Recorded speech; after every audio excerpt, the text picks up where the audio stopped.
Let Kylie hit go. No. All right. We ready? All right. Now you ain't in the Yeah. No, get my journal. Well, your journal and so all this right here can be edited out. Okay. You'll be like real life. It's okay, Mom. Just keep going. All right, good morning. We've already prayed and set the tone. This is our music. Okay, so this morning we are going to talk about the fear of man. But my title of the message this morning is "Have No Fear, God is Here." So what does that remind you of when you hear something like that? Superhero. A superhero. Well, how they say it? Look up. It's a bird. It's a plane. It's a plane. It's Superman. Right. But we gonna say it's Jesus. It's Jesus. It's the Holy Spirit. That's right. That's right. That's right. So have no fear. God is here. God is our superhero. So if you ever feel like you need somebody to call on a superhero, somebody to come in and swoop in and save the day, call on Jesus. Amen. Amen. Come on, somebody. All right, and the foundational scripture for today is Proverbs 29 and 25. The fear of man lays a snare, but whoever fears the Lord is safe. Proverbs 25 and 29. 25 and 29. Hold on, excuse me. Proverbs 29 and 25. 29 and 25.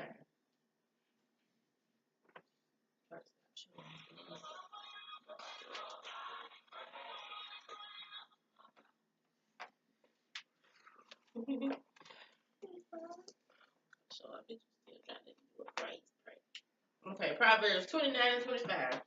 The fear of man lays a snare, but whoever fears the Lord is safe. All right, anybody know what a snare is? Mikhail, do you know what a snare is? Kai, what is a snare? I'm gonna say plant. Or like a reptile. No, girl. I don't know. Jesse. Is it something like a sword? Like I don't know. Or a snare. Is it a trap? It's a trap. Yeah. Okay. I was close. Snare, a trap for catching birds or animals. Okay. Spell SNARE. I'm gonna show you a picture of what a snare looks like. A trap? It's a trap, definitely. When you have the fear, when you have the fear of man, it becomes a snare or a trap. Is it a plant? Yeah. Like you finna be caught in a snare in just a minute. No, I'm dead serious. Oh.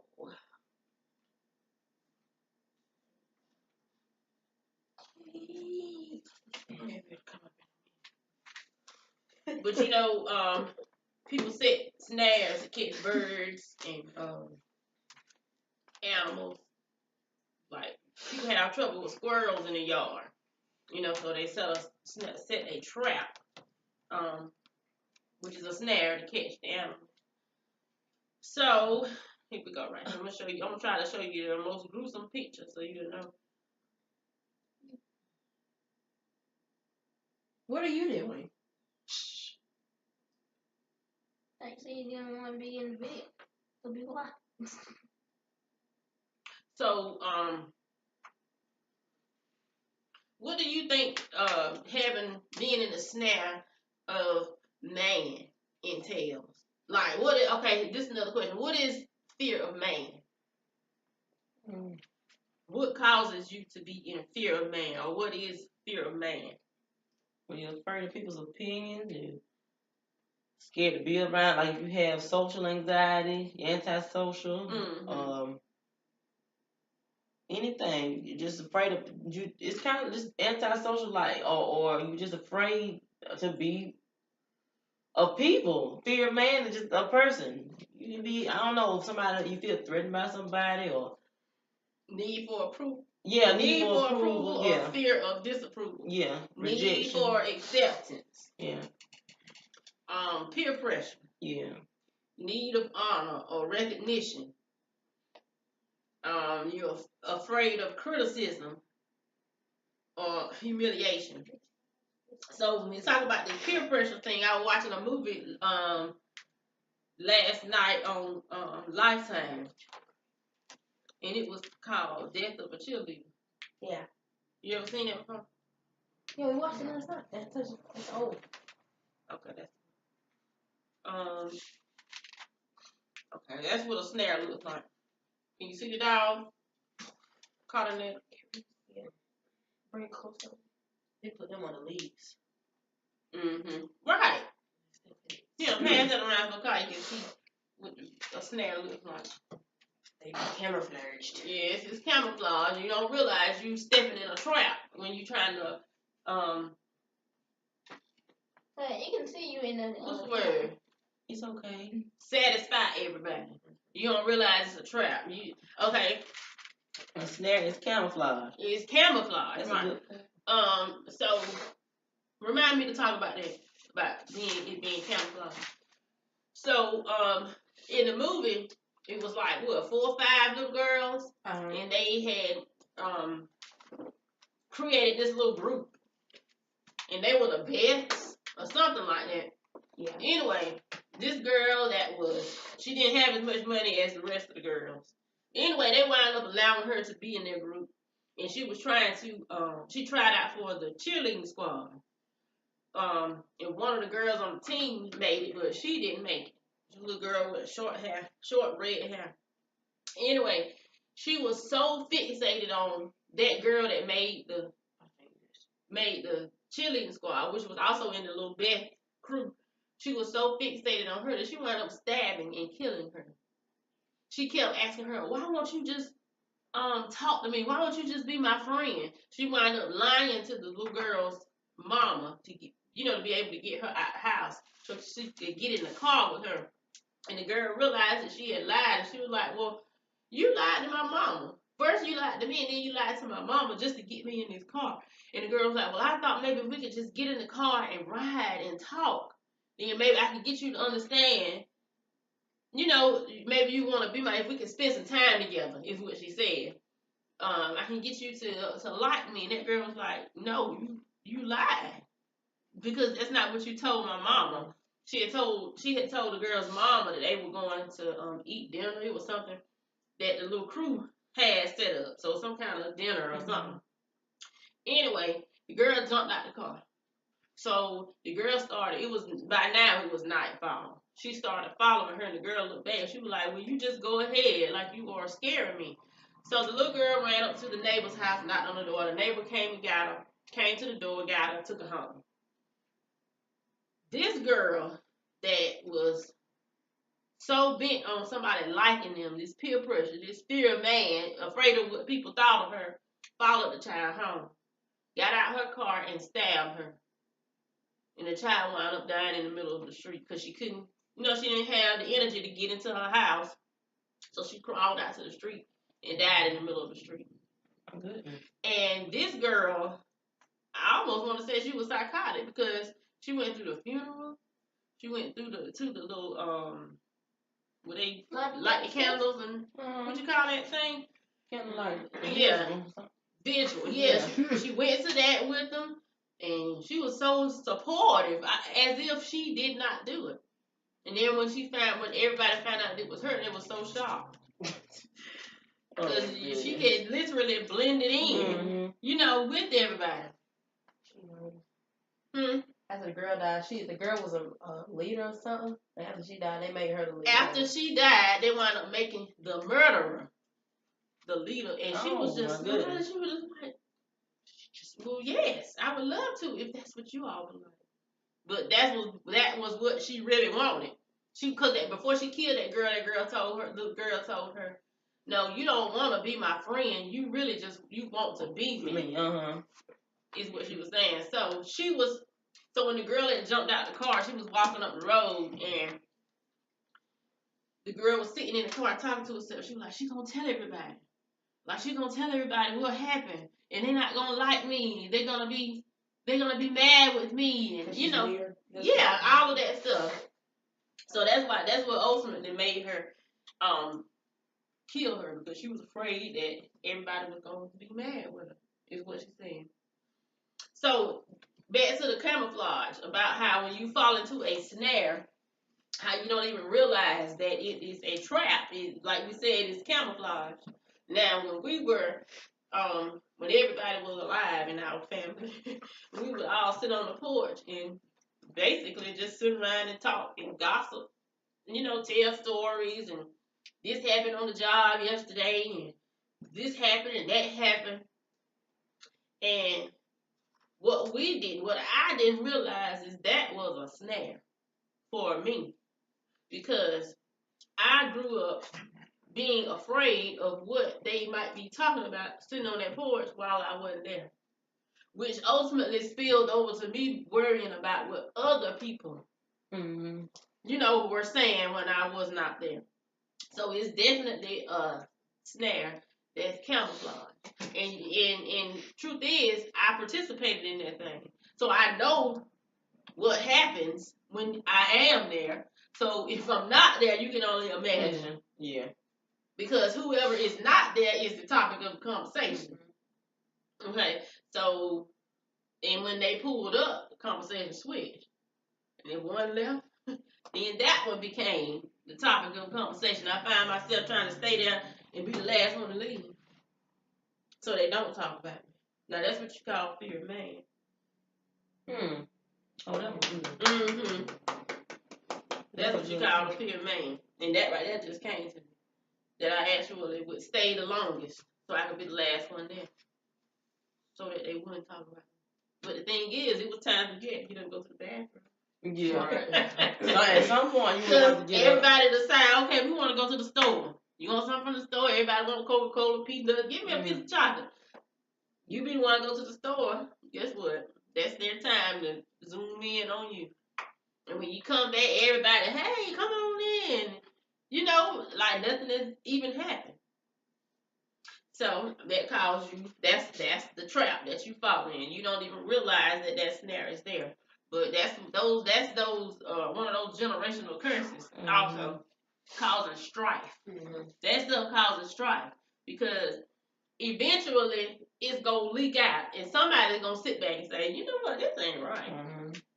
So you mean to tell me you've been involved in this too? You've been doing this to me too?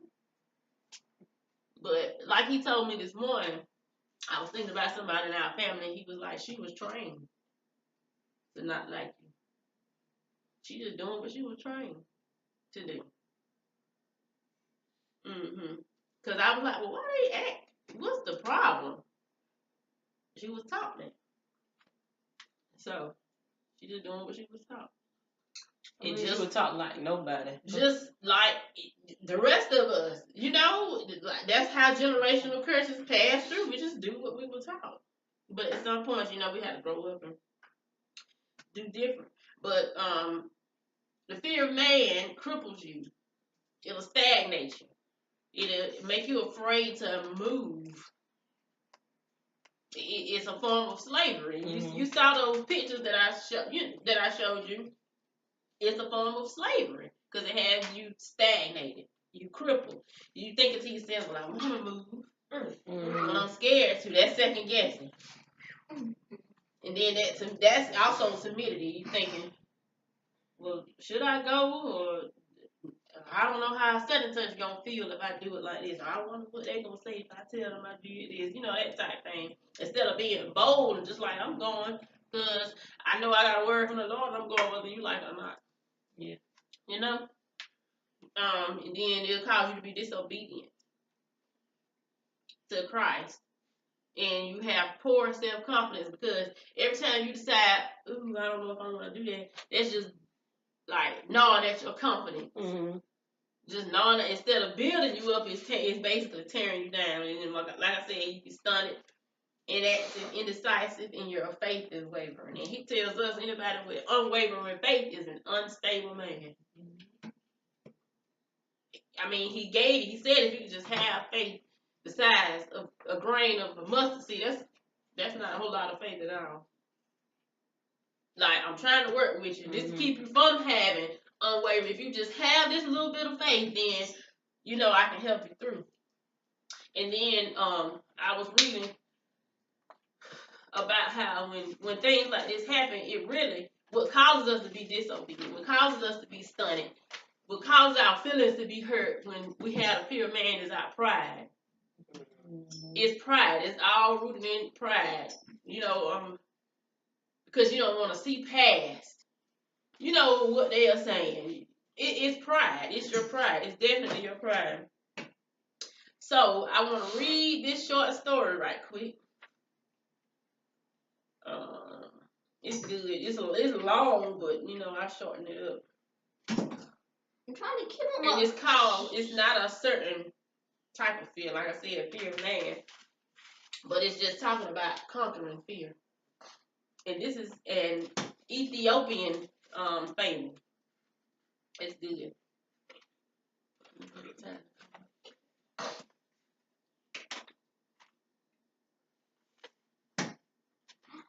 Did he hit his head? No, my elbow. I guess we got the halftime. It's coming up, y'all.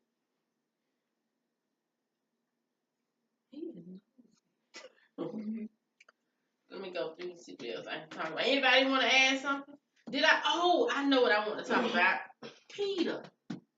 Okay. Peter. Yes. I don't know why, but Peter has been my man for this week. I'm talking about Peter in the Bible. Peter has been relevant to me this week.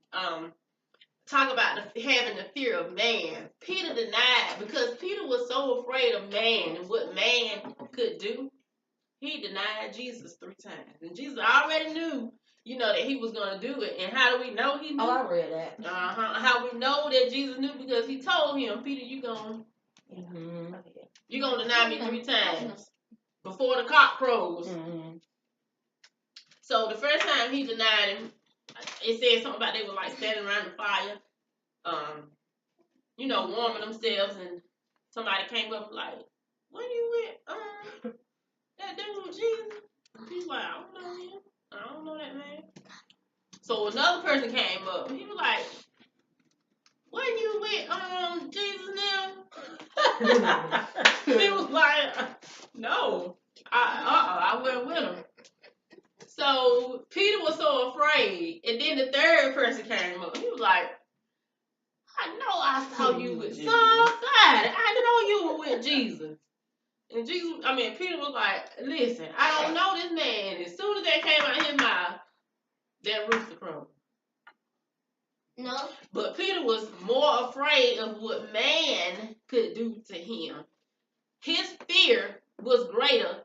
His fear of man was greater than his love for Jesus. Ain't that something? Mm-hmm. His fear of man was greater than his love. Because I read something on here last night. It was saying that you obey the one you fear most. Mm-hmm. Ooh. The one you respect or the one you fear, because respect is reverence. Yeah. Basically, a fear. The one you fear the most is the one you obey. So Peter was scared. Peter didn't know if he was going to be jailed. He didn't know if he was going to be beat for saying, "I know Jesus." And the scariest part, he didn't know if he was going to be hung up on the cross. He didn't know if he was going to be crucified with Jesus or not. But I can see how Peter would be like, but that's just what fear of man. He tells us in his word that you don't have to be afraid of man. What can man do? He also said, don't be afraid of the man that can kill the flesh, but be afraid of the one that can kill the flesh and your soul. Okay? Yeah, don't be afraid of man. It's just like having a Christian platform on social media. You don't never know who's gonna come for you. Who was the boy that was just that everybody was talking about? He was attacked. What's his name? Jesse. Yeah. How about I don't know exactly why he was. He was homosexual. Yeah. But it was a hate crime because he was homosexual. And I ain't, I'm just saying, you don't never know. People be really out to get you. Attack, they be just, it's just a hate. You know what I'm saying? Like, you got to be careful about who you are. Jealousy. And then like that coat of many colors, like I was telling you. And then you take the homosexual part out, and you just think about him. And you know the crazy thing, this is kind of off topic, but I wound up on a girl's Instagram who make custom jackets. And they have different colors in them. Oh, really? She made every pattern. Mm-hmm. But you have to take the homosexual part away and just look at him as a person. And they treat him horrible. Mm-hmm. They treat him really, really bad. I don't know why he had to be why he had to be attacked. But even ministers and pastors are acknowledging him. It ain't even about it's more about him being homosexual. It's just the fact that he was so hurt. You know what I'm saying? But even what you're trying to build a then they left him with a noose tied around his neck. Mm-hmm. So yeah, it's because it's supposed to be love, and that's why people are overlooking him being homosexual, right? And they looking at he's a human being. He's a human being. That's horrible. And then if you try to be like a Christian blogger or you're a Christian YouTuber and you talk about that stuff, you gotta be careful because there's so many people who hate that. Yeah. And that's why people conform to what everybody else wants them to be just so you can be popular. You want the platform, you want to do what you're supposed to do with your platform, but the world of people will change your mind. Mm-hmm. And then if you don't start out like that, but that's what you're supposed to be doing, the people are intimidating. Because that ain't what they doing on they Snapchat stories or their Instagram stories. They don't. You want to be, you're entertained by them. You want to be entertained to them. It's interesting. Now that pressure is on even more because we got social media and TV. I don't know. They just took it to a whole nother level with that boy. I seen Jolene Whitaker has been attacked really bad this week. A woman has been putting stuff out, bad stuff about her. Mm-hmm. But she had came back with some her certificates, her diplomas, all that stuff to prove that she is a minister and that she really did go through. Her and her husband really did go through training. And I don't know. This person just decided to attack her and told her she will be exposed for the person, and she decreed it in Jesus' name. But if you know, that's what Jolene Whitaker be saying it all the time. She decreed in Jesus' name. So that girl, so she picking. Yeah. So it's definitely, I don't know. Honestly, I feel like when you obey God, when you follow Christ, you're going to be singled out. Mm-hmm. Did you? I shared a video on Facebook. 2 boys playing basketball. I seen that. You saw that? That was serious. What happened? I have short to you when I get to read my short story. Okay. Okay, so I'm gonna shorten it up because it's kind of long. Once upon a time, and in an Ethiopian village, there lived a boy who was so shy and fearful of the world around him that his family called him Mayobi, frightened one. That's what Mayobi means, frightened one. Why do you call me that? The boy asked his grandfather. The old man laughed. Because you are afraid, he answered. The boy's grandfather, his mother, his father, and the neighbors said the same thing. So everybody calling you the frightened one. Mayobi pondered these words and decided he must find a way to conquer fear. That night, when everyone was fast asleep, he packed his bags and he left. He slept under the umbrella of the sky and stared up in the darkness. Before drifting off, he whispered to himself, I see you, but I will conquer you, fear. He fell asleep, wrapped up in his blanket, but at midnight, the wolves began to howl. It woke Mayobi up, but instead of running away, he walked toward the sound, saying aloud, I will conquer you, fear. He walked until the sun began to rise, and when he saw its golden orb, he smiled with relief. Well, he had survived the first night, so he had conquered his fear. He said, I am becoming brave, he said, as he walked on. Soon he came to a village. This is what I'm going to shorten it up. Soon he came to a village And for a moment, he thought, I don't know these people at all. They might be unkind to a stranger. But he straightened up, walked right into the village, saying aloud, I will conquer you, fear. He walked into the village square, and there he found village elders gathered, muttering among themselves. As Michael became near, they looked up and sneered. Who are you? He said, I'm traveling the world to become brave. The elders laughed. Fool, no one can find bravery where it does not exist. No one can find bravery where it does not exist. He said, what do you mean? The elders sighed unhappily. We are finished. Our village is threatened by a monster up on the mountain. He followed the old man's gaze and he looked up at the top of the mountain. Mayovi squinted and he did not want to insult the man, but he saw nothing. He didn't see anything. Looked at another man. See, it has the head of a crocodile, a monstrous crocodile. And his body is as horrible as a hippopotamus. It's gigantic, a gigantic hippopotamus. It's like a fire-breathing dragon. Now Mayovi began to see the monster. He began to see the smoke fire, the wrinkled skin, the fiery eyes. I see, he said, but slightly he promised himself, I will not be afraid. So he walked away from the elders into the village. He said people were everywhere. The children hid on the inside because they were afraid if I send the children out, then the monster will come out and get them. They had crops everywhere, sheep and goats and cows and all this stuff out in the fields. But the farmers were like, I'm scared to go out because if we go out, then, this monster will come and kill us. He said the monster is as big as 10 barges. I don't know what a barge is. So finally, Mayovi decided it was up to him to destroy the monster.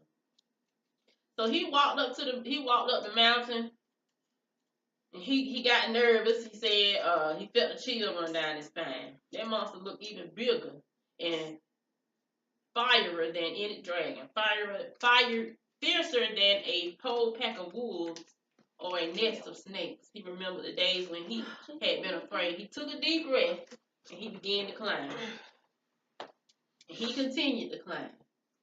And when he got halfway up, he squinted, but the monster's eyes no longer seemed so fierce. And the flames no longer shot from its snout. The closer I get, the smaller he looks, Mayovi said puzzlingly. He continued to climb, though now, then he pulled out his dagger from his sack so he would be prepared. As he climbed the bend of the path, he saw the summit before him gasp. The monster had disappeared. Mayovi turned and looked behind him. Surely the creature was going to, sneak up from behind me. But he heard nothing. He looked left, and he looked to the right, but he continued to climb. At last, he reached the summit, and it was empty, and it was quiet, and nothing was there. And then he looked down, and he saw a little creature, just like a toad, with wrinkled skin, round, frightened eyes. He bent down, picked it up. Who are you? He asked. How did you become so small? But the monster said nothing. And so he cradled it in his hand and walked down the mountain. When he reached the village, the people cried, he's safe. And they surrounded him. Mayovi held out his hand and showed them the tiny wrinkled toad. This is the monster, he said. What is your name? Asked the elder. The creature croaked, and the elder looked up at the crowd and said, Mayovi has brought us the monster. His name is Fear. Oh my goodness. Yeah. So fear, it ain't even what you think it is. It's not even as big as your imagination has made it to be. Yeah, that was good. So, in closing, we're going to talk about just, when a superhero comes. That's going to be my story. Watch. I mean, it's already halfway in. So Yeah. when I was little, everybody's coming shy. She's shy. I was like, stop calling me that. No, I'm not. I just ain't She's just shy and mean. So, yeah. She's shy, yeah. So, you think about when a superhero comes, superheroes always have a special power. Well, you know who our superhero is. The Holy Spirit is our superhero. And his superpower is the word. And these are the superpowers I'm about to give you. 2 Timothy 1:7. God has not given us a spirit of fear. That's one of your superpowers, one of your weapons you can use. 2 Timothy 1:10. 1:7. Done. 2 Timothy Write it 1:7. down. In God I have my trust. I will not be afraid. What can man do to me? That's Psalms 56. I guess you don't have to write it down. You just Psalms 56:11. In God I have my trust. I will not be afraid. What can man do to me? Psalms 56:11. And the other one is, get behind me, Satan. Luke 4:8. So those are your superpowers that you can use against the enemy. Your friend, the Holy Spirit, the superhero. Luke 4:7. Luke 4:8. Oh, goodness. Uh-huh. Get back, Satan. Amen, amen, and amen again. Amanda and Amanda again. Mm-hmm. Quiet, huh? So I think that's it, you know. All right, Good. that was good. Yeah, that was good. What do you call this church? 'Cause we didn't put a thumbnail on Stop it, your Ty. I don't know. I just put it on the women rock. No.